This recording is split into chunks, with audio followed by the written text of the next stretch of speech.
Hi there. I was asked to speak about this college education tunnel. The idea in that there's a light at the end of every tunnel, and there's various tunnels that we face within our life. I graduated in 2014 from Brigham Young University, so it's been a couple years, but I definitely know the feeling of going through that tunnel and seeing the light at the end. Um, when I went to college, I really wasn't sure what I wanted to do. I had some ideas, but wasn't definite on it, and that was kind of that darkness.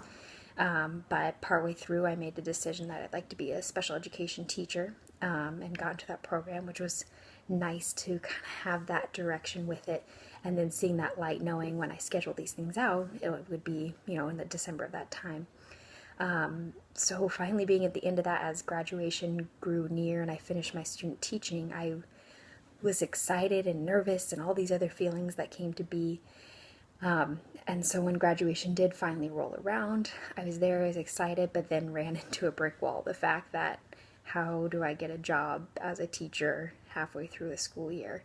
So it was nice to finally see that light and be done with school and out from under the debt and all the other frustrations with it, but now entering the real world of what's the next step? What do I do from here? And now I'm in a whole new tunnel with where does that light end? Another question asked, how does it same or different than what you expected to feel like and traveling through it? I think it was kind of, just like we have all these tunnels in our lives, it becomes a very similar thing. It's dark and confusing at that time, and you're trying to navigate and go through these different pieces, and there's keys to help you through, and maybe you get glimpses here and there, but still not really sure until you finally get to the end. And even then, there's another tunnel. Maybe there's a glimpse for a little while, or you've got that light for a little bit to say, hey, this is a job, this is where things are setting, but it doesn't last forever.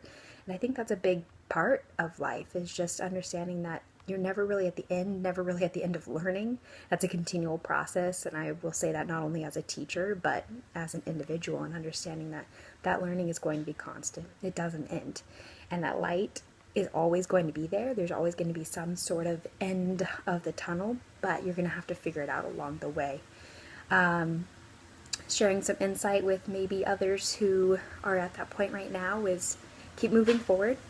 You will get there eventually, and use your resources around you. That was a big help for me. Is there were people that had been through the position before, had had similar experiences, and it was great for me to talk with them and say, hey, what do I do in this situation? What have you done in the past? What do you do partway through this time? And let them be the guide. They've got flashlights, they've got things, they've been there before, and they'll guide you through it. But it really is your own journey. So you do have to take that into your own hands and understand that if you really want to reach that light, you've got to do it on your own fully, and then let some help along that way guide you to the end. So I hope that helps answer all your questions, and best of luck.